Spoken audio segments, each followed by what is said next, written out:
kitab nggih. Tanah Jawa niki nek dipitung bangsa Arab, bangsa Cina, bangsa Londo, bangsa Jepang, wis bangsa-bangsa sak donya.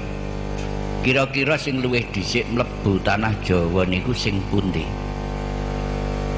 Pak, nek teng mriki wis diarani wong Jawa. Teko Arab, teko Cina, teko Londo, teko Jepang, teko negara-negara liya, sing luwih dhisik nang tanah Jawa niki sing pundi? Pak. Nah, sing luwih dhisik niku wong Arab.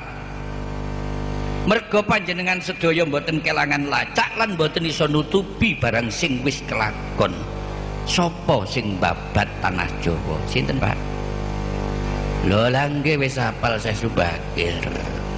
Syekh Subakir niku tiyang Arab, Pak.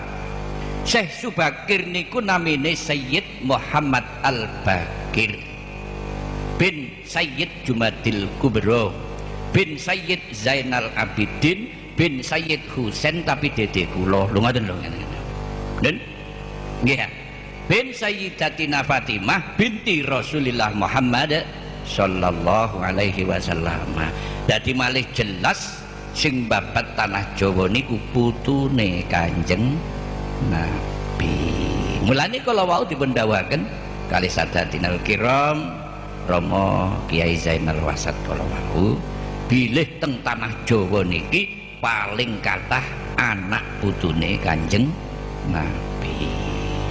Sedengeten kampung mriki nggih kathah, tapi cuma mboten iso ngurus silsilahe. Nek jari bapak biyen niku nek ditakoni silsilah jawabe, lapo sih nak silsilah diurus. Jagung niku ya disawurno bareng karo pari. Tetep gak gelem cukul pari, mesti tetep cukul jagung. Niku tok nek bapak niku nek gawe pedoman. Jadi mulane panggon diae nek ancene dederan jagung mesti cukul jagung lho ngoten. Ah, Syekh Subakir jenenge Sayyid Muhammad Al-Bakir. Syekh Subakir niku teng tanah Jawa niku wakilan namung ping 3. Ping sekawan niku pun terakhir. Mulane pesareane Sayyid Muhammad Al-Bakir niku mboten teng tanah Jawa. Nggih niku ten kene tanah Yaman Selatan. Daerah Hadrat Maut sing diarani daerah Hadrami. Mulane nek nggo tanah Jawa niki kok ati ana wong ngarani ya iki pesareane Syekh Subakir sanes. Paling-paling niku kuburane Cak Bakir. Lho ngaten lho ngaten. Para rawuh saya ingkang minulya, tanah Jawa sadurunge dinggone menungso termasuk tanah sing angker wingit sangar sampai diarani jalma mara jalma mati. Malah disebut nogung lewang lewung. Monggo diji nggih niki nggih. Wong-wong Jawa mungkin cekne genah lho ngaten. Lah sapa sing ngenggoni tanah Jawa? Sing ngenggoni tanah Jawa niku anak putune jin Bri Prayangan sing ten ngriku sesepuhe disebut Naya Genggong. Para rawuh ingkang minulya, Sayyid Muhammad Al-Bakir dateng tanah Jawa. Tanah Jawa sik suwung dinggoni jin Bri Prayangan. Nyingkrihna jin Bri Prayangan niku nek cara saniki mboten nampuh pedukunane geblak dhewe maksud jin. Nggih. Lah jin sak tanah Jawa nggih iwuh carane nyingkrihna niku. Direwangi Tapa Brata. Rumiyin ten kene Gunung Tidar. Lajeng akhire jin Bri Prayangan saged dikalahaken kalih Sayyid Muhammad Al-Bakir cek ringkes mawon. Niki padha mlayu nang nggone pesisir Segara Kidul. Akhirnya Sayyid Muhammad Al-Bakir saged kepanggih kalih Naya Genggong. Jarine Naya Genggong ngendika ngeten, Sayyid, lho nek nyeluk nggih Sayyid niku. Enten apa yang anak putu kula sami melajeng dhateng segara kidul. Nggih yang kula dhateng tanah Jawa niki namung netepi Quran. Wa idz qala rabbuka lil malaikati inni ja'ilun fil ardi khalifah. Jadi khalifah jagat niku mboten enten malih kejaba putra wayahe Nabi Adam alaihis salam. Nggih termasuk kula kali panjenengan iki. Dadi ruwet rentenge jagat, ngatur maju mundure jagat niku kula kali panjenengan merga anak putune Nabi Adam alaihis salam. Titik. Nggih pun nek ngeten Sayyid kula namung matur. Mungkin tanah Jawa niki senajan jin priprayangan sampun sami dateng pesisir kidul, putra wayah panjenengan boten bakal mampu lan boten bakal kerasan manggen teng tanah Jawa. Lah kok ngoten Mbah, monggo dipirsani ingkang saestu. Napa sebabe tanah Jawa sisi lor boten tapek enten udan, boten tapek enten toya, tapi nek tanah Jawa sisi kidul malah kathah banjir. Sayyid Muhammad Al-Baqir dipun tangleti napa sebabe? Jawabe wallahu a'lam. Ngeten Sayyid Muhammad Al-Baqir. Tanah Jawa sisih kidul niku oleh banjir kathah toya, sisih ler kirangan toya. Niku sebabe namung gampil. Bentuke tanah Jawa niki miring ngidul. Lah niki anak putu saged kerasan tapi monggo dipun upayaaken. Yok napa carane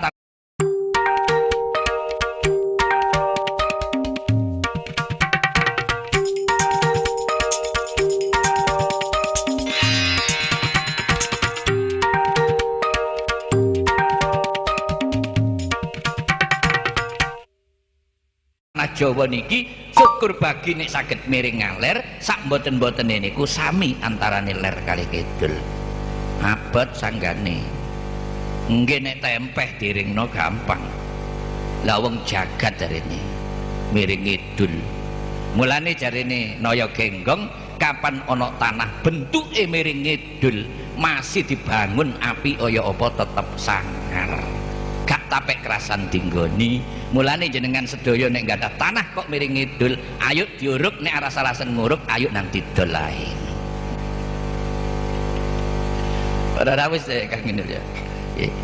Areng ngoten Sayyid Muhammad Al-Baqir wangsul dateng Madinah lho pados petilasan. Dateng Raudhah sowan dateng Kanjeng Nabi Muhammad sallallahu alaihi wasallam. Anak putu sowan langsung didhawuhi wis bali wis ana sing nata dhewe tanah Jawa. Sapa? Ibadallah rijalallah aghisuna li ajlillah wa kunu aunana lillah asanah dzabifat lillah. Dadi fadhole Allah tanah Jawa bentuke wis rata. Bareng pun rata Naya Genggong cerita, Sayyid enten apa eyang? Niki dados titik perjanjian. Selagi tanah Jawa niki tasih bentuke rata, wong Jawa ijik akeh sing kerasan. Tapi nek wis tanah Jawa niki miring ngidul, gelem mboten gelem wong Jawa akeh sing kudu nyingkrih teko tanah Jawa. Saniki pun kathah napa mboten? Mpun kudu nang Jepang, nang Brunei, lah ngoten nggih, nang Saudi, nang pundi-pundi. Tak ira ya wis miring ngidul tak ira iki. Para rawuh sedaya ingkang minulya, monggo badhean kula kali panjenengan kira-kira niki pun miring ngidul napa dereng? Sakniki Sawangan ngoten mawon nggih. Sawangan.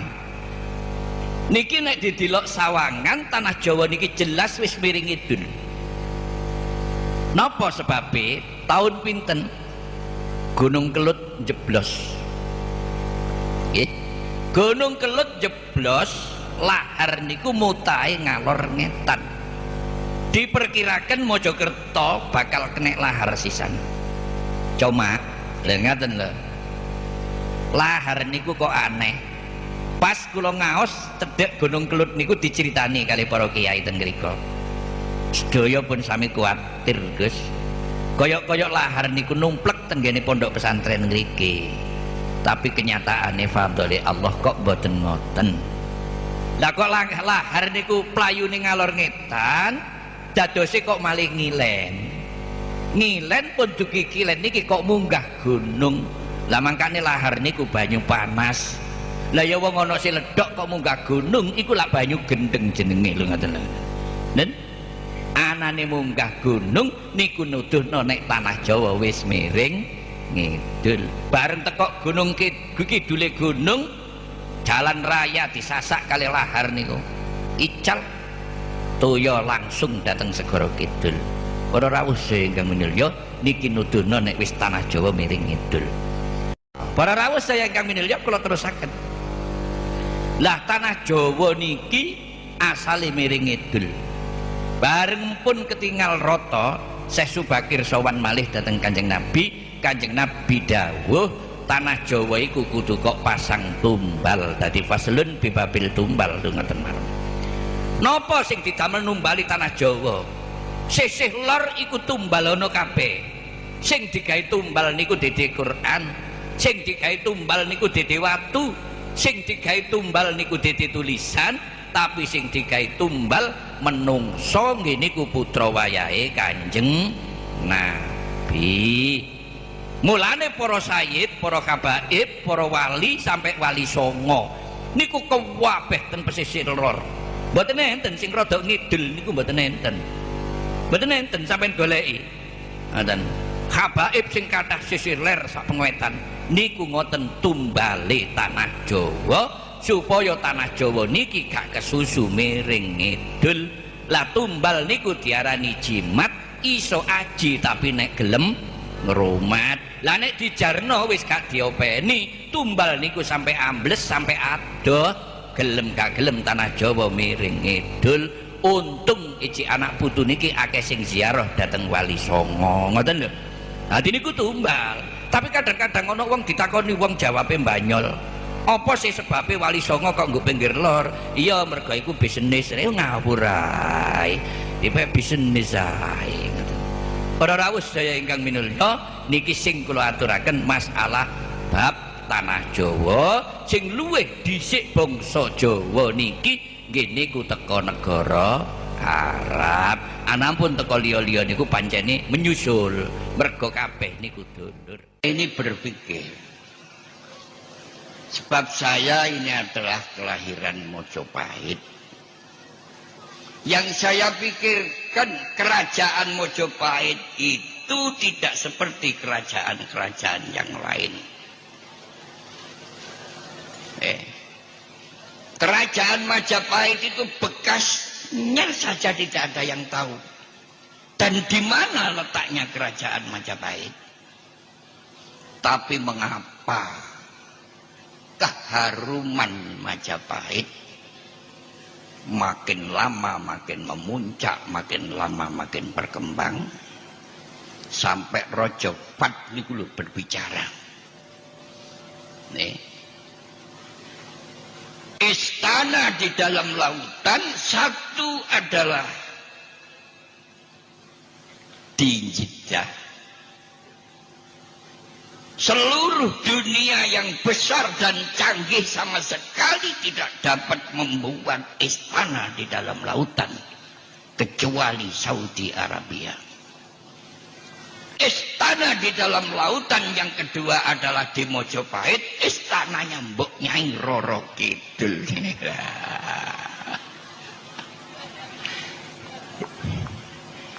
Loh, pandangan, ini pandangan.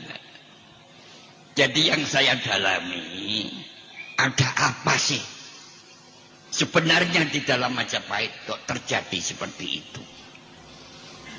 Malah Eyang Ranggawarsita niku dawuh. Besok akhir zaman. Blitar dadi latar. Tulungagung dadi kedung. Kediri dadi kali. Kertosono ora ana, Jombang kambang, Surabaya dadi rawa. Mojopahit kecepit, Mojokerto gak ono apa-apa. Gus. menika nggo warsita sing dawuh niku. Mulane sesuk cedhek lak pindho nang pindah ana Mojokerto ae. Subhanallah.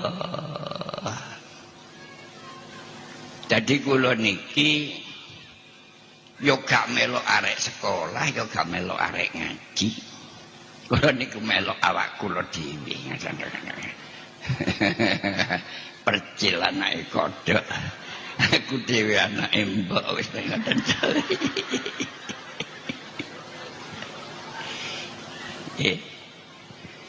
Kula niki biyen melawara.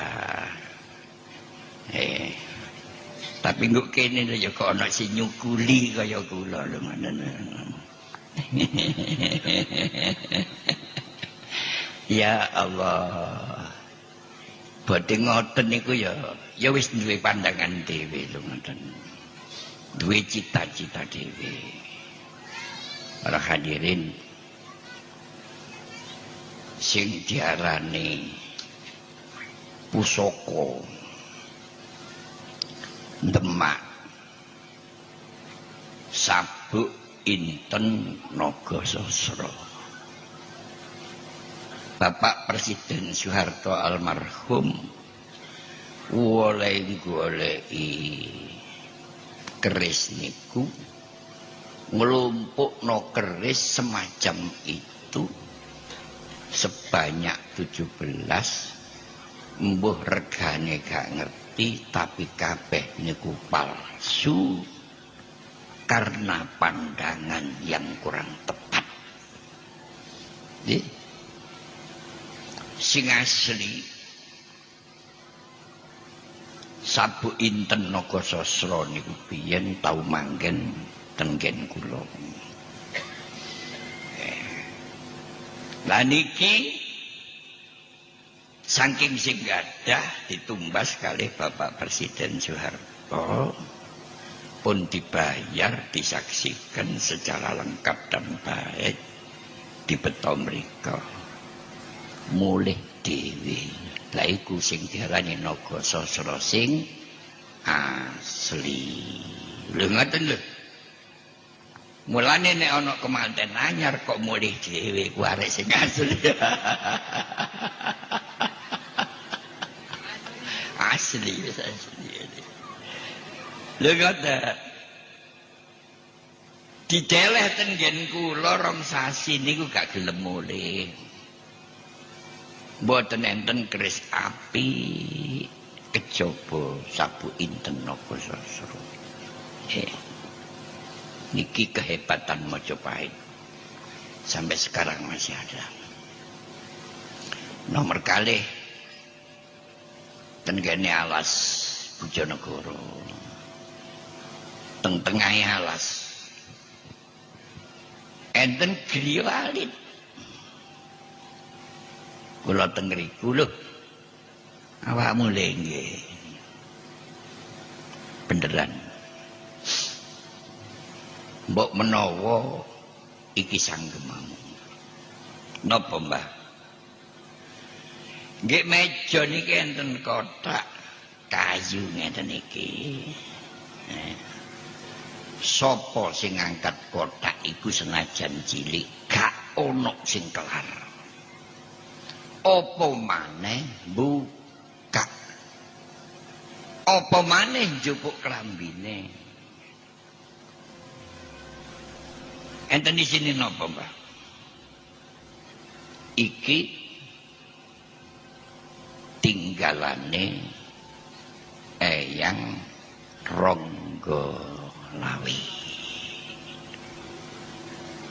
Boti cilik gak ono sing kelar ngangkat. Kula junjung, kula pangku kelar. Kula buka saged.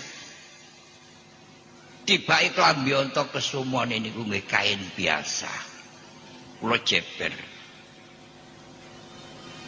Bolongane lengene niki amba.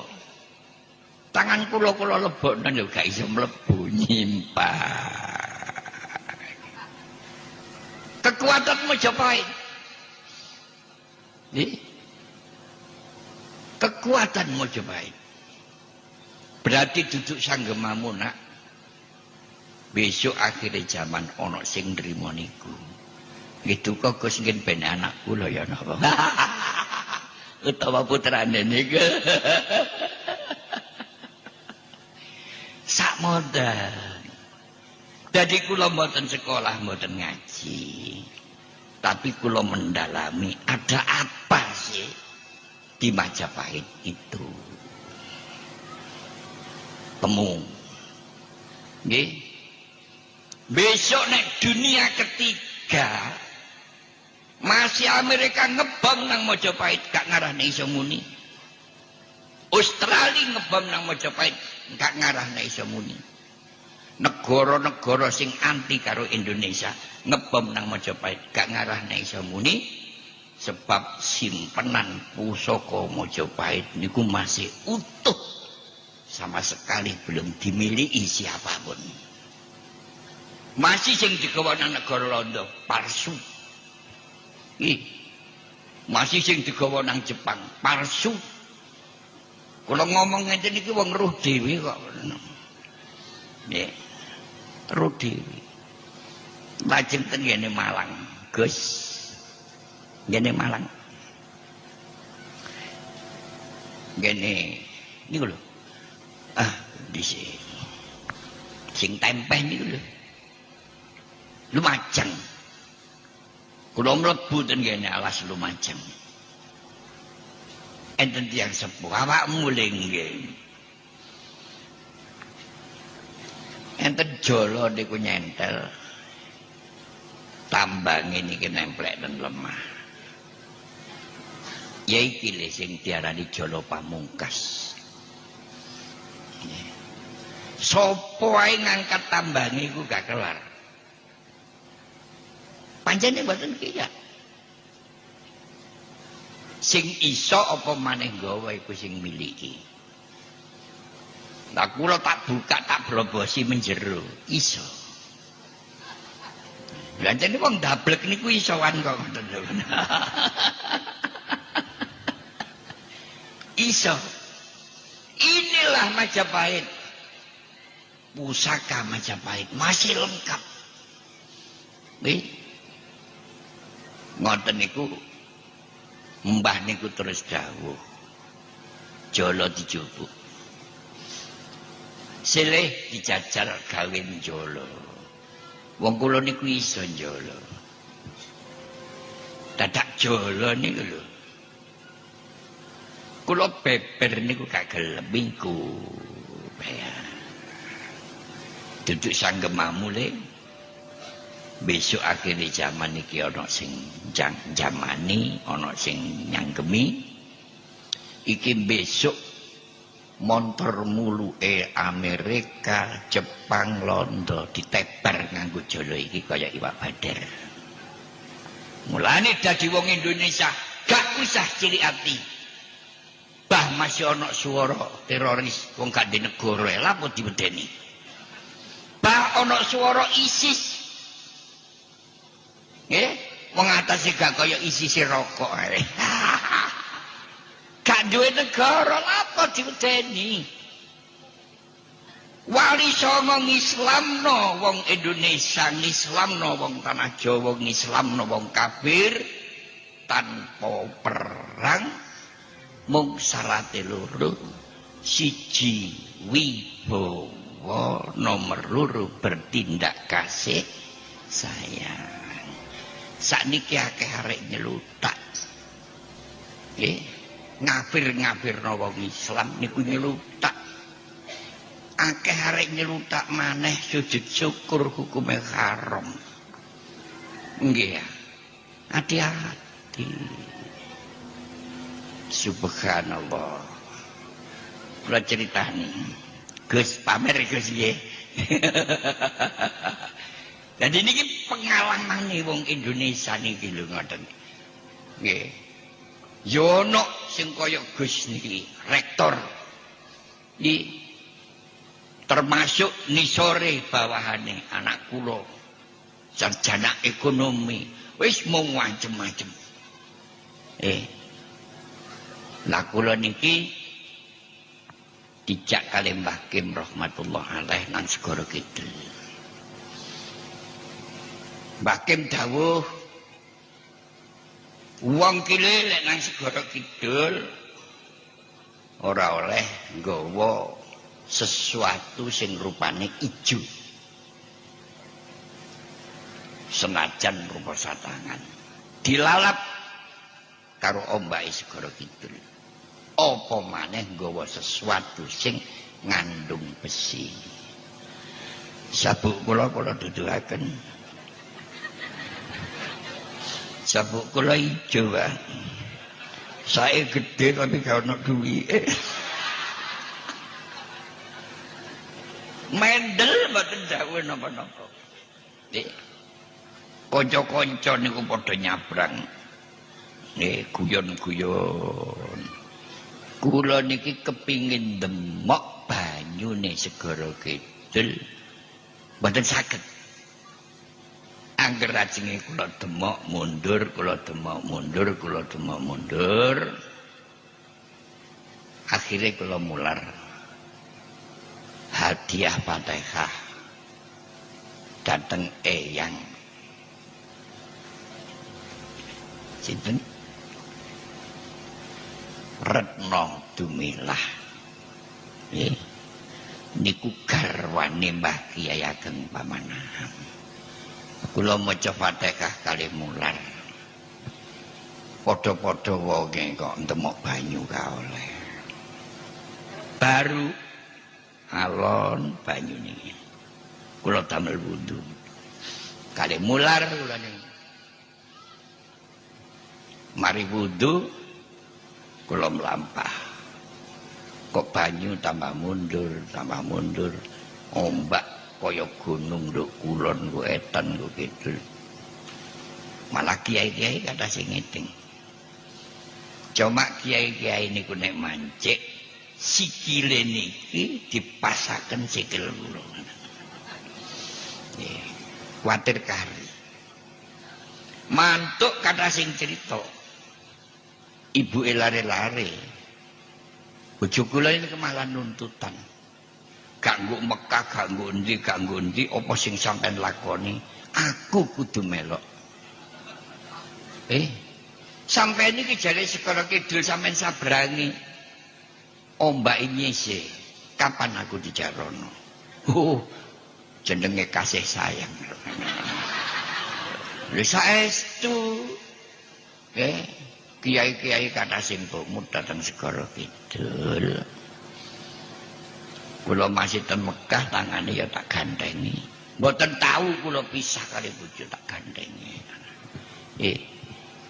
Tibake kula jak mlampah diketing tiang-tiang. Ombak nyisih ngulon kula wasaken kaya nguwasno langit. Nyisih ngidul nyisih ngetan. Kula mlampah kali bojo kula kali kiai-kiai niku kurang lebih 3 kilo. Ombaknya sih.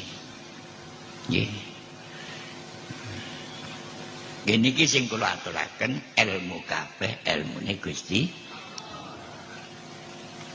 Pun bareng pun kira-kira 3 kilo ibu lare-lare kula kandhani.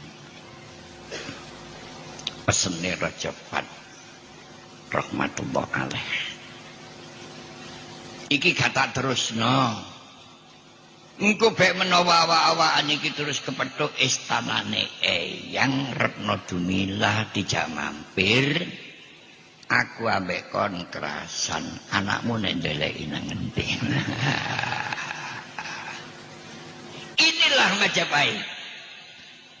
Tidak usah kecil hati orang Majapahit. Soale kiai sing mendem kaya kula niki ya akeh. Lha ngaten nggih. Kiai sing alim kaya Yai Muslik nggih akeh, kiai sing intelek kaya Gus Musaki niku akeh. Nggih. Majapahit is netisism. Bahasa Londo mbuh cara Jawa niku. Niku mawon muga-muga kabeh kebagian ilmu sing manfaat ngoten nggih. Tadi kula niki Gus Maca kitab niku koyok kiai, mek koyok tok ngoten lho. Tapi gak duwe kitab blas niku lho sing muruk. Jadi maca kitab kaya kiai, ing rene gak sekolah gak ngaji, kula mikirno jauh ke depan anak putu kula niki tak sekolahno kabeh. Anak kula sing sarjana niku wis 13. Bapak talah gak sekolah gak ngaji nek bapakne, sing penting anake dadi wong pinter kabeh. Allahumma amin. Iki sih kula derek jenengan. Kuwatir anak kula go katut kucluk kae dalem. Nuwun sewu. Wong sejarah niku kadang-kadang ya ana sing nemu, ana sing gak nemu. Sayyidina Ali karramallahu wajhah dipun dawuhi kali Kanjeng Nabi, awakmu ngarango kitab loro kanggo mbantu keentengane kehidupane menungsa sak donya.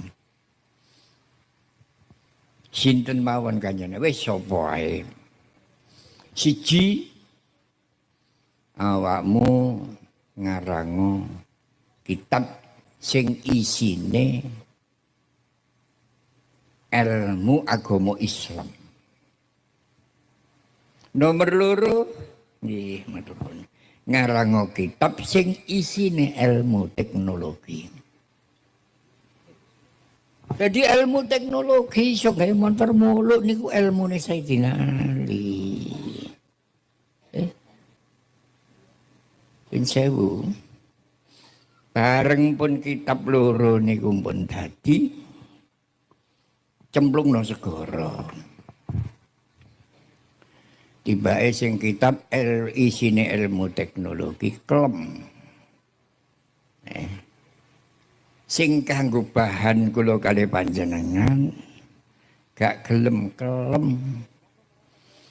Sampai digurak karo Sayyidina Ali. Segara disentak jur ya muyah. Mari diarani kitab juru miyah. Jur ya muyah. Ngoten lho. Iki krungu cerita ngono. Mancane nggar titik kok cek gantek cerita urip. Cek nek gelek kepethuk doler lah ngoten. Lah nek tak kabehno lah yo entek kene terus ngomongno apa. Jur ya moyah. Jur iku manane kawon.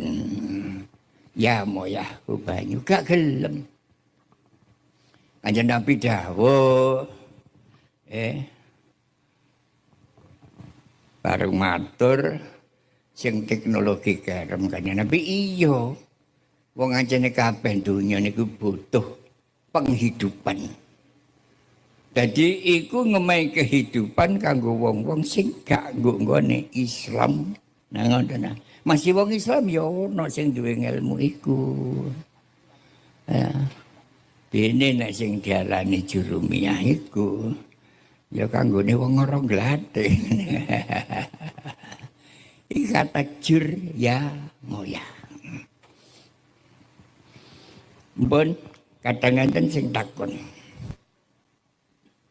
Tibake zaman Sayyidina Ali niku pun maju. Mpun kate alok maju ngoten. Kula kali panjenengan iki ketinggalan kemajuane Sayyidina Ali. Kula biyen tahu sekolah halal bihalal nggo SMA Puri. Alhamdulillah enten arek niku. Kula anggap pinter, sopan. Cakep. Moro nang ngarepe podium.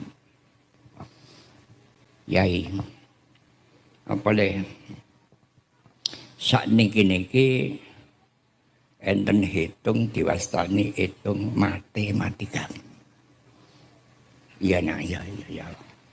Zaman Kanjeng Nabi niku napa pun enten hitung matematika.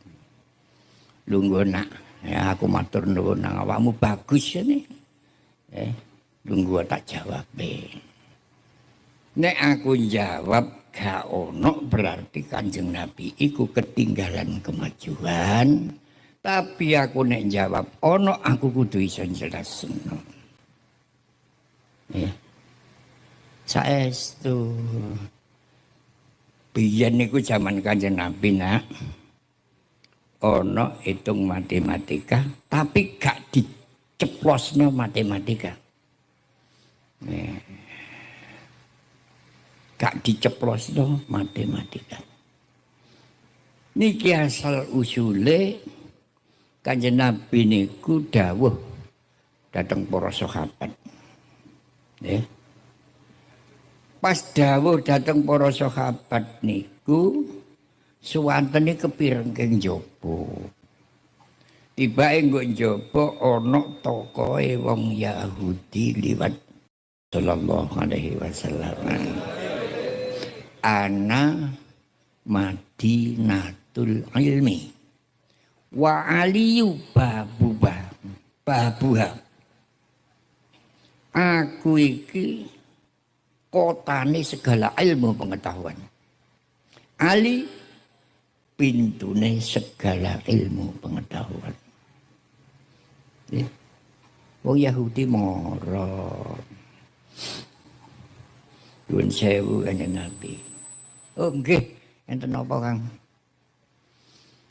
Jenengan dawuh ana Madinatul ilmi, kula yakin, kula percaya. Tapi bareng terus wa aliyu babuhan nuwun sewu. Kula kepingin jajaki. Sak pinten jero cetheke ngelmune Ali. Ngoten. Jawabe Kanjeng Nabi ahsan. Ora naam tapi ahsan. Kata-kata yang paling halus baiklah. Ahsan. Dikandani kok lenger-lenger sih sampean mana-mana. Ahsan baiklah. Ya tata krama wong Yahudi niku. Pamitan dateng Kanjeng Nabi, sowan dateng Sayyidina Ali.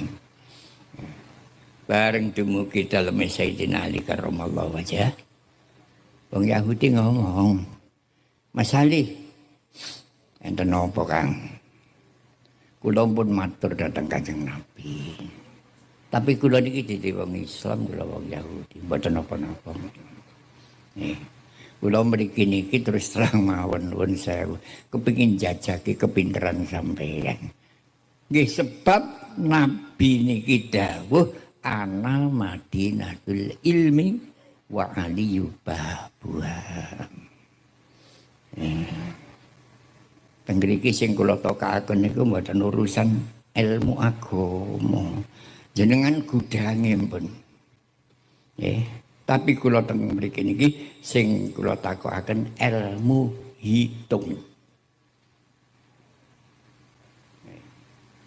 Nggih terserah sampeyan Kang. Kula nek alok nggih berarti kula niki sombong.